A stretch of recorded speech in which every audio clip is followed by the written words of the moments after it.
Hello there. Hey, what's up, you guys? This is April with the For Richer Horror Podcast, and today is going to be the second installment of I Dared My Best Friend to Ruin My Life. So this is parts 3 and 4 of the 4-part series that I will be doing. I don't know if I explained that correctly or not, but I hope you get it. So let's jump right in. Part 3. Hello again, everyone. So many positive replies. Thank you. I haven't smiled in months, and you're definitely all making my days easier. I love how almost every notification has given me a countdown every couple hours. Thank you for making me laugh. Seriously, I needed it. I had a close call and David almost found me today. I caught a bus out of town, which is where I wrote this. Now we continue. Hello, Xander, he growled. Out for a walk? Fuck you, I spat, my cheek jamming against the table edge. Why so hostile? You know why, jackass. Not so loud. We're having a nice, quiet conversation. I struggled to push my head off the table, but he was so much stronger than me. Stop struggling and listen. I want to clarify the rules of the game, since you finally caught on that we're playing. This isn't a game. You ruined my credit, stole my money, hacked my accounts, and stole my shit. I'm gonna kill you. But I'm not gonna kill you. That's the rule. I will not kill you, Xander. That would put an end to your ruined life, and that's not the goal. Now, you haven't put any effort into ruining my life. Why not? Because I'm not a sick psychopath, I hissed. Clearly not, he said coolly. But this is boring for me. I'm doing all the work, making you fight for your life, while you're doing nothing to improve me. Not that I haven't learned anything, but it would be more fun if you'd fight back. I'll even let Clark help you, but I think you need motivation. You think I need motivation to hurt you? As if. Yes, you do need it, because despite everything that's happened to you, your only attempt to fight back was pathetic. I need you to up your game and fight harder, so that's where some motivation kicks in. He reached his left hand into his pants pocket and pulled out a smartphone. He tapped on it a few times before holding it to his ear. It's me, he said when the other line picked up. Put her on. Then he held the phone to my ear. Someone was crying. Say hello, a gruff voice said. Hello? Katie. Jesus Christ, he'd kidnapped Katie. You motherfucker, I yelled. Easy on the language, Xander. David smiled, talking as if he'd asked me to eat my vegetables. Katie, where are you? I said desperately into the phone. David took the phone away and hung up, stuck it back in his pocket. Do you understand the rules now, Xander? Are you motivated? I'm gonna kill you, son of a bitch. You're burning hell.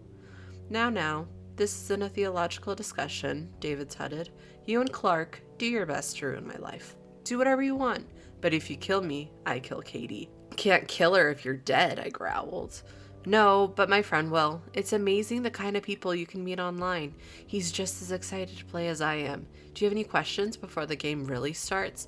What the hell happened to you, I asked. We were best friends. Things change, he said. I've been dreaming of this game for years now. You're my only real friend I could do this with. One day, I decided just go for it. You've ruined your own life by trying to ruin mine, I spat. Once you're convicted of identity theft and kidnapping, your life is over. That's part of the game. Can't ruin me if you can't convict me. I've been preparing for years. He grinned. His eyes were dark and menacing. Don't you think that's unfair to me? How am I supposed to put in good effort if you've been preparing for years? I'll consider giving you some advice, he admitted, looking thoughtful. In the meantime, do your best and tell Clark to play along, because I'll have some motivation for him too. The sound of scrambling on the back fence alerted us to someone's presence. I shouted for help and David slapped me, but lightly. I tried to see who it was from my limited movement. Clark's face appeared over the fence. That's my cue to leave, David said with a smile. It's been good catching up with you, Xander. Clark shot across the yard, yelling for David to piss off. David just stood there, looking at me and waiting. That's when Clark caught up and punched him square in the face. David flew to the ground, releasing my head. I stood up and rubbed my sore face. David started to get up, but Clark kicked him in the side. Stay down, he shouted. A light went on in the house behind us. We both turned to look. I had the thought to hold David here until the police arrived. When we turned back around, David was halfway down the street. Clark started to take off, but I grabbed his arm. Stop, let him go, I said in defeat. I have something to tell you. We made a quiet decision to avoid the cops tonight. We wanted to file a report with them on our terms, not having to explain what we were doing trespassing in the middle of the night. We jogged back to his car and went home. We sat on the living room couch as I told Clark about David's conversation. Clark was staring dumbfounded at me. I thought you said he used to be a friend, he said. He did. And he never acted like this? No, not to me. This is insane, Clark said, standing from the couch. He's kidnapped Katie just so you'll try to ruin his life and follow along with some stupid dare? Is he crazy? He's going to be caught. Let's hope so, I said. But we should start planning. I'm not taking any chances while he has Katie. Okay, man, I want nothing to do with this all, but I also want to help you. If it was anyone else, I'd nope the fuck out. Then let's get started, I said. I don't know how much detail I want to put here because it'll likely get slow and boring for you. We stayed up all night long, mapping out events, people, weaknesses, strengths, everything we could think of. We filled half a notebook with all our notes. These were the weaknesses we could come up with that we could potentially use against David. Boredom with his life, so we could make the game too boring to continue. His mom. If she knew what was going on, she might be able to get him to stop. I know some of you commented that we should kidnap Mrs. K and use her, but we're still very green and had no desire to do the kind of shit David was using. Work, get him fired and make sure no one would hire him again. Online accounts, do the same things to him that he'd done to me. Police, if we would come up with hard evidence to get him convicted, the problem would be solved. Katie, since he'd kidnapped Katie, the police would definitely get involved. I could easily report my suspicion about David and they'd search him on the teeniest evidence. Then we looked at his strengths and things to look out for. Prepared. He obviously had a timeline that he was following and knew what he was doing. Time. The junk email and credit fraud incidents had all began long before I felt the effects. This meant that there could be other traps David had set up that would go off like a time bomb sometime in the future. Physical body. It was clear from tonight that he'd been working out a ton and practicing, possibly training for his job as a security guard. Money. He had a lot of money now from what he'd stolen from me and used fraud to receive. Friends. If he had made a friend who was willing to get involved in a kidnapping, then there were 2 or possibly more psychopaths to worry about now. Knowledge. He knew how to use fraud without being caught yet and hack computers or at least hire someone to do it for him. We had no idea what other dangerous knowledge he might have, so we made a list of things he could know that we should learn how to counter. I won't list it here because it's pretty long. Willingness to break the law. It was clear that the law was not part of the rules or the game for him. He was either unafraid to be caught or confident that he never would be. After we looked at David, we looked at ourselves. First, our weaknesses. Knowledge. We didn't have nearly the amount of knowledge David had. Not just knowledge about how to do things like fix a pipe, but also knowledge about David, who his friends were, where he worked, who he talked to, etc. We'd have to start learning like crazy to try and catch up. Money. I had no money left. Clark was limited because he just spent a ton on that plasma TV that was just stolen. Home and car. David knew where we lived. We planned to sell our lease as soon as possible. He also knew our cars, but there was nothing we could do about that until we moved and had some money to buy a junk car we could use when necessary. No matter where we moved, if he could find our car, he could follow us home. Katie. If David decided to change the rules and use Katie as motivation, we might have to rethink everything. Fear. Clark and I knew that deep down, David terrified us more than he angered us. I would have rather walked away than exact revenge. We were also afraid and unwilling to do a lot of the things David had already done. These were our strengths. Law. The law was on our side so long as we kept things legal. Clark's credit. So far, David hadn't targeted Clark like he targeted me, so we could take precautionary measures to protect him. Jobs. We had jobs and could therefore earn more money, unless David found out a way to get us fired from them.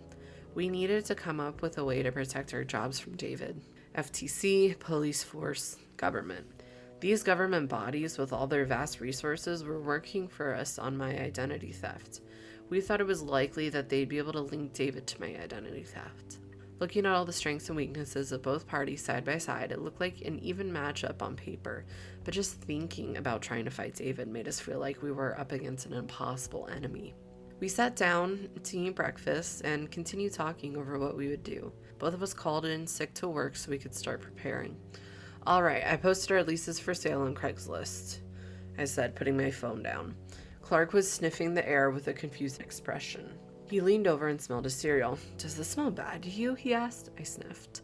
"Smells like cereal to me," I said. "Huh, smells bad to me." He dumped the cereal in the sink. Clark pulled out his phone and called Equifax, letting them know that he wanted a freeze on his credit for 90 days. When those 90 days were up, he would call again and again until this matter was resolved to protect his credit. His credit card with a $3,000 limit was still accessible to us, but no new credit card could be applied for. He then went on every account he had online and changed every password to be random gibberish. He signed up for an online password manager and put his passwords in there. The password manager worked by only storing an encrypted file on their server. He would download his encrypted file from the password manager website, read or write to the file, re-encrypt it, and then send it back to the server. The server only held the encrypted file, no passwords. Even if this company got hacked, the hackers would only find a bunch of useless encrypted files. They could crack the files with time, sure, but it was the best we could do. The only account he didn't put on the password manager was his bank account information. He wrote down half of the username on one small scrap of paper, the other half on another. He did the same with the password. He intended to hide them in safe places around town. If David got a hold of Clark's bank information, we were dead in the water. While he did that, I finished both of our inventories to hand over to the police as soon as they opened for the day.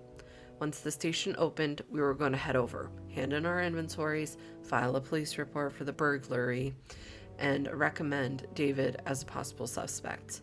I also planned to point them to the identity theft police report and state that I suspected David to be guilty of that as well. Once we had the police report, we would go to our landlord and request for the locks to be changed, using the police report as evidence of the break-in. The tech had told us that the door had been opened regularly, not forced. That meant David had somehow made a copy of our key. As it got close to 9 a.m., we got into Clark's car and drove around town. He got out at 4 locations and hid his scraps of paper somewhere. He knew it had to be somewhere people didn't touch for months at a time and wouldn't be damaged or moved by sprinklers, storms, etc. I didn't know where he hid them, but he assured me they were safe. After they were hidden, we drove to the police station to file a report. We waited patiently for an officer to see us. Once we were called out, we took a seat and told him about the break-in and that a police report had been started and we were now turning in an inventory of our stolen things. "We have a suspect for the burglary," I said at last. "Okay, who?" he asked. "His name is David King. He used to be a friend of mine, but not anymore." "What happened?" he asked, writing the name down. "Recently, I had my identity stolen. I suspect he was also behind that, so if he stole my identity, it's likely he broke in too. He hates me." "Okay, but what actually happened that made you not be friends anymore?" I hesitated. I didn't know how to explain the situation. If anyone can think of a better way to explain the situation to a cop, let me know. I only said we had a major fight and he threatened to ruin my life. "When was this fight?" "About a year ago." "And you think he's just now stealing your identity and breaking into your home?" the cop said dubiously. "Were you friends with him?" he asked, gesturing to Clark. "No, I'm his roommate," he replied, pointing at me. "Okay, boys," the officer said, scooting forward. "Thank you for the tip and your inventories. We'll investigate this just like any other crime and give it our best effort. Can I get copies of your driver's license and phone numbers so I can contact you if I have questions?" We handed him our licenses and wrote down our phone numbers in the file. "I'll be right back," he said, taking the licenses to make copies. We looked at each other for a minute, taking a deep breath. "He doesn't believe us," I said in resignation.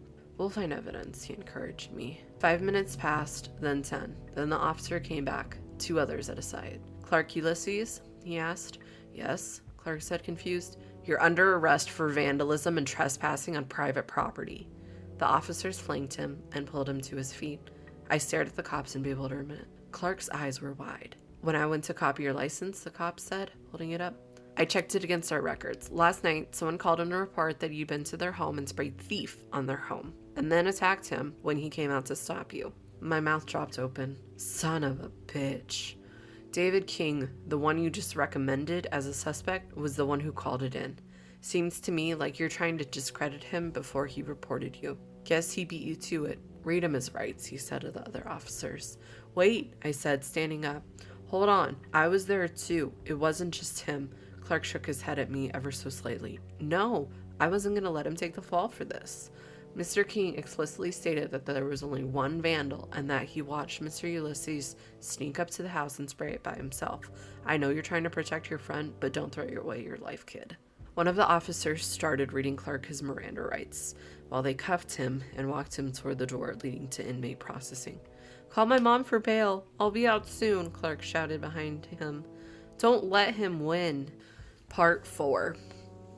Hi everyone. I've been exploring today. New city, new layouts to learn. I'm getting good at memorizing cities.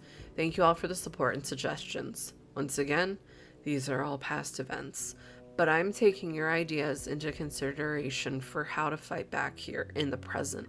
A few of you have offered to help in other ways, and I appreciate the offers, but this is my fight. I've ruined so many other lives by involving other people. No, David is mine to ruin, even if I die trying. Also, I've looked back over it and I realized I forgot something, but now I've forgotten what it was. So forgive me if I make a correction in the next part. Another thing, I try to talk to as many people as I can in the comments unless my reply will have to contain spoilers. But live events have forced me to limit the interaction because of time and the sheer number of you. Forgive me. Now I'll continue.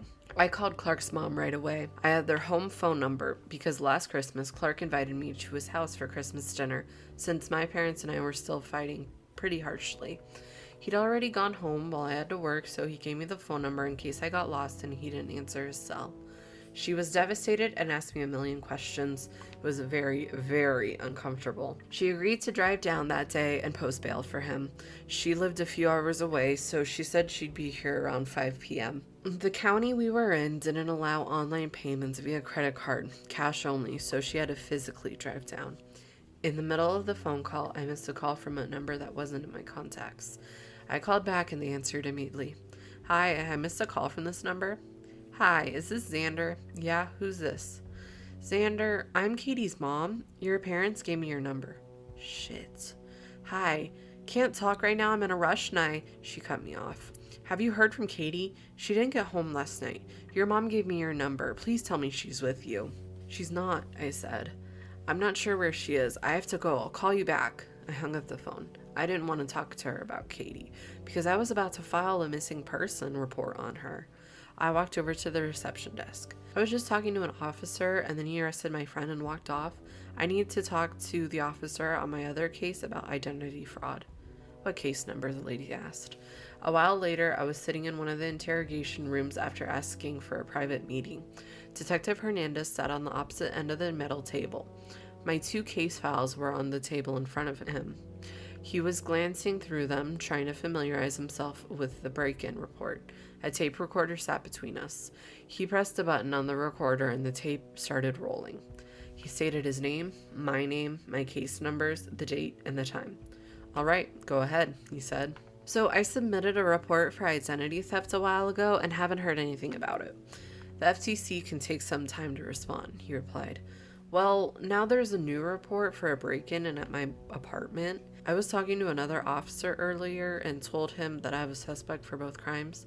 Yes, the detective said, looking over one of the folders. He had both cases on the table. One David King, correct? Looks like it was written in your file. Yes, David King. He used to be a friend of mine and now he hates me and he's been targeting me. Targeting you how? Most recently, he's kidnapped my girlfriend, Katie. This caught his attention. He pulled a pen from his pocket. When was this? He asked, setting his pen on a blank paper. Last night, when we went to go graffiti his house, he chased after us and pinned me to a table. He called someone on the phone and had them put Katie on the phone. I heard her voice and he claimed he kidnapped her to motivate me. Motivate you to do what? Hernandez asked. I told him about the dare conversation, then about all the junk mail, my online accounts, the credit card fraud, my parents' credit being targeted, my car's windows, the break-in, my bank account being emptied, graffiti incident, Katie's phone call, protecting Clark's bank and online accounts, and now Clark's arrest. Hernandez took copious notes. It just keeps escalating, I said in defeat. I watched Hernandez carefully, trying to gauge his reaction. I couldn't tell what he believed. I need more details about the phone call, he said at last. What did she say? What did you say? What did you hear on the other end? We talked about everything for an hour. Nothing I said was useful for finding Katie, but Hernandez sat back after I finished. Xander, I have to be honest, this all sounds very loose. I don't mean the crimes themselves, I mean the connections linking David to all the other crimes.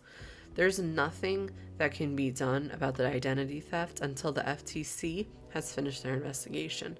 The break-in, broken windows, hacked accounts, and emptied bank account will have to produce their own evidence to prove that David committed each one. To you, this is all on a timeline of events, but to the law, these are separate crimes that have to be treated with no regard for past actions, he said. His tone was reasonable and concerned. I believe you, but I can't make an arrest without witnesses or hard evidence. Your story is circumstantial at best, but I do believe you when you say they are connected. Finally, someone believes me. What have the texts said about the break-in? They said they found a few fingerprints. All the fingerprints found belong to each of you and a few other people who used to live there. According to the file, they've all been confirmed as past residents. And what about the ATM camera? Now, that's something unfortunate, he said, looking through the folder again. We got a call from your bank to file a fraud report. It was smart of you to go through the bank to report the fraud. My boss made it a priority, and since it was your same name, it was added to our file on your identity theft. I've been the one personally working on your identity theft case. Once I received the case, I called the convenience store that the ATM was in. They gave me the brand of the ATM so I could request the footage from the company. Problem is, that ATM doesn't have a camera. What? How can an ATM not have a camera? Not all brands do. Some ATMs don't have cameras built in, and this was one of them. Someone logged into your online banking account right before the ATM transaction and moved all your money from savings into your checking account. They also increased your ATM withdrawal limit to $5,000 while online, which was above the $3,500 you had in your account. Normally, you can only withdraw $500 per day. What about the store's cameras? I practically shouted. I asked for them to bring the footage down. They said they'll be in today. Where's the store? I want to see this for myself, I asked. No, he said firmly. I may have inclinations to lean towards your theory, but I will collect evidence myself and a court will decide. You steer clear. Then drive down yourself right now, God damn it, I yelled. He stood slightly, his hand reaching for his belt automatically. Calm down, he said, looking into my eyes. I have no money, I shouted. My car windows are smashed and I can't repair them.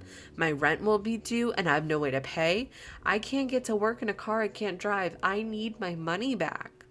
Hernandez sighed, sitting back down. I breathed heavily. If David is the one who used your information to commit credit card fraud, why would he steal a measly $3,500 from you? He asked. Because he's dead set on ruining my life, I muttered. That's the dare. He's taken it too far. Further than any sane person would. He's sick. I just wanted to stop, I said. I cried a little, and Hernandez let me sit in silence for a minute with tears rolling down my face. What about Katie? I asked after a while. The kidnapping is going to get top priority. That's the one case that he has a witness. You. I won't be working on it, but someone in a different section of the department will be. The other detective will want to interview you today and get started. Let's do it then, I said, wiping my eyes. Hernandez stepped out and returned a while later with the other detective. Detective White came in and probed me with hundreds of questions. Where did she work? Who were her friends? How long have we been together? When did I last see her? Did her parents know? Questions like that. When I brought up David and the phone call, he leaned in and asked me the same questions about what I'd heard, what we'd said, and anything I could remember. Again, I didn't remember anything helpful. I'll need to bring David in for questioning, Detective White said. Your testimony is decent, but we'll need more evidence for conviction. I can't arrest him because I need more proof. If we arrest him without enough proof, he'll walk free and can't be tried again. You had enough proof to arrest Clark, I shouted. Clark? Detective White asked. I was just talking with an officer who said David called in and told you all that Clark graffitied his house. All he had to do was call and he got arrested. Detective White excused himself to go find out more about what happened. He came back 5 minutes later. David has more proof on that case, detective said. Photographs of the graffiti, photographs of Clark coming up to the house, his own testimony about recognizing Clark, and a bruised face. Clark's hand is also cut up, which corroborates the story. We noticed it when we booked him.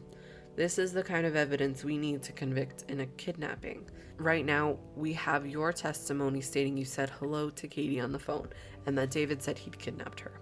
We need more evidence to convince a jury. But I was with Clark, I yelled. In the pictures, you weren't. Then they're fakes. An expert will check them and determine that. I sat back in my chair, feeling defeated. Detective White thanked me for my testimony and left to contact Katie's parents. Detective Hernandez sat back down, watching me as tears welled up in my eyes again. Let me pay for your windows, he said. It won't matter. He'll break them again the next day, I said angrily. He's broken them more than once. Every time I repair them, they're smashed again the next day. I might have an idea, he said, but I'll need approval from my boss.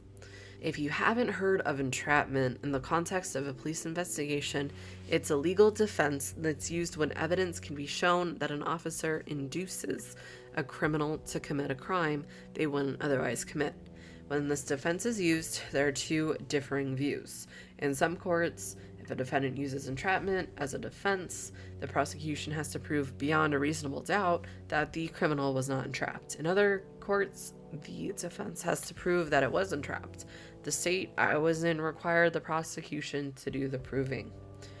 Hernandez recognized that his plan could be construed as entrapment, and he explained this to me as we walked into his boss's office. He told me that since David had already established a pattern of breaking my windows, Hernandez could set up surveillance on the car and just wait for David to commit the crime he was going to do anyway.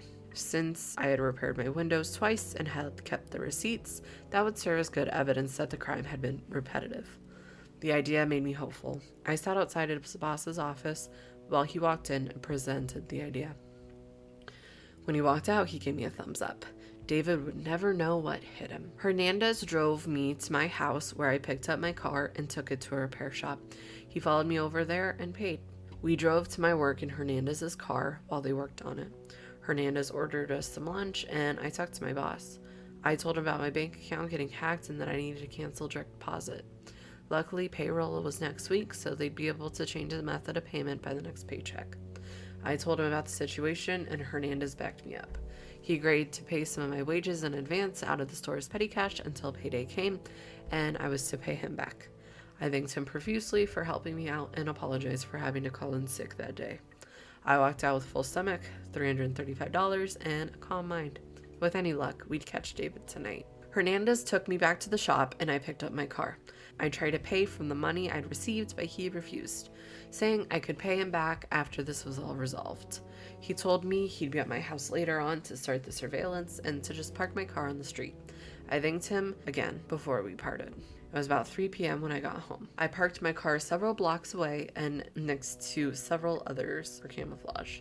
I didn't want David to find it and smash the windows before tonight. The walk was hot and cool air and conditioning welcomed me into my house.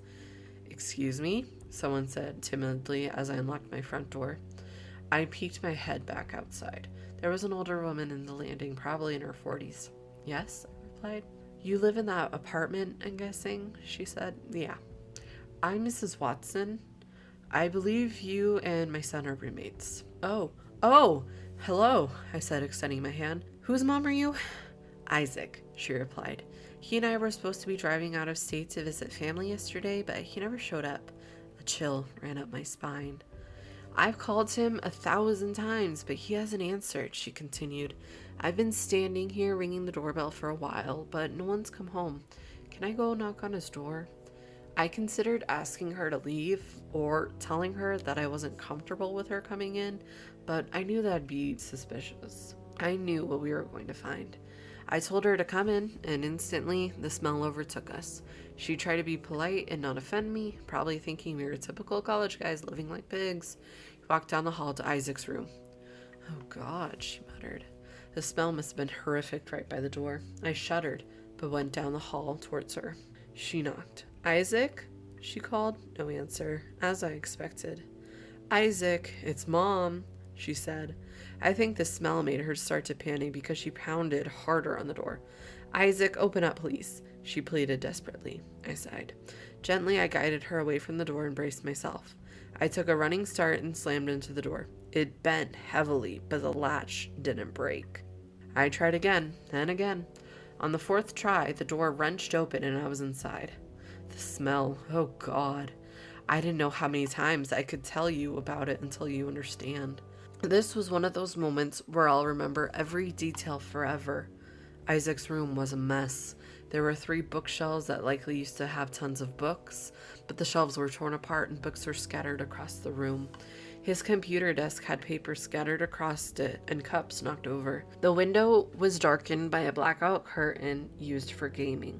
The large gaming computer under the desk hummed and the monitor showed stars moving around from a screensaver. Isaac was on the bed. His face was pale and patchy with purple lines. His arms and legs were white and also bruised. An extension cord trailed off the bed, the middle being wrapped around his neck several times. Some flies nested on his body, flying to another spot occasionally. Mrs. Watson entered the door and screamed. I just stood there staring at Isaac's dilapidated body. David had jumped to murder. I called the police and tried to get Mrs. Watson to leave the apartment and preserve the crime scene. She refused and sat sobbing next to Isaac's bed. She was afraid to touch him. The police came immediately and escorted Mrs. Watson and I out of the apartment. The next few hours were a blur of questions and police. Detective Hernandez showed up and looked inside. Techs were carrying in cameras and briefcases full of equipment. After a while, they started to carry out some of Isaac's belongings in bags. His gaming computer took 2 techs to carry out. I sat on the curb nearby, not being allowed to leave by the head officer who was running the scene. Hernandez sat next to me. They broke open your roommate's door. All his belongings are there, but your roommate isn't. Do you know where he is? No, I replied. I never talked to him much. Were you close to Isaac? He asked. No, but it's still... I know, he said. Do you think David is behind this too? He asked. Probably, I replied, feeling numb. We'll still carry out the surveillance, he assured me. Don't worry. They'll analyze Isaac's body, and if they find so much as a fleck of skin they can link to David, we'll nail him. No criminal is perfect. Hernandez left me alone, and I thought over the situation. Then a car parked nearby, and out stepped Clark with his mom. I jumped up and ran over to him. Oh my God, Clark, are you okay? I asked. I'm fine, he smiled reassuringly. Posted bail is $350, so not awful. I thought you said you'd be here by 5, I asked Clark's mom. Side note, I don't remember the exact time she got there, but I do remember she was earlier than expected. I was going to meet them both at the station. I may have broken a few speed limits, she said in a neutral tone. What's happened? Clark's face suddenly went cold when he saw the policemen near our door. Isaac was found, I said, in his room. I didn't have to specify what state he was in. Jesus Christ! Clark gasped, putting his hand on his knees. He started hyperventilating, and his mom worriedly put a hand on his back. Clark, honey, let's go out for a drive. We can get your stuff later. Your stuff? I asked. He's moving out, his mom said sharply. He told me all about this sick game your friend is playing. I don't think it's very funny. It's not funny, I shouted. It never is. This fucking asshole is trying to ruin my life. It's not a game. A few of the police officers turned to watch me from the balcony. Her jaw tightened, and she guided her hyperventilating son into the car. They drove away, and I was left in the middle of the street watching my best friend leave me to handle David alone. All right, so that is part 2 of 4. We have chapters 5 and 6 next time, and then 7 and 8 to conclude this series. What do you guys think? I am still in love with the story, despite the fact that I've read it so many times. It's so good. It's, there's always a climax. There's always suspense. There's, cliffhangers. I quite enjoy it. I hope you guys are enjoying it too. I hope you continue listening as I put out parts 3 and 4. Well, that wraps it up. I will see you guys next week. Bye. Oh my god, my voice cracked like I'm like a 15-year-old prepubescent teenage boy going through puberty. That was horrific. Okay, whatever, bye.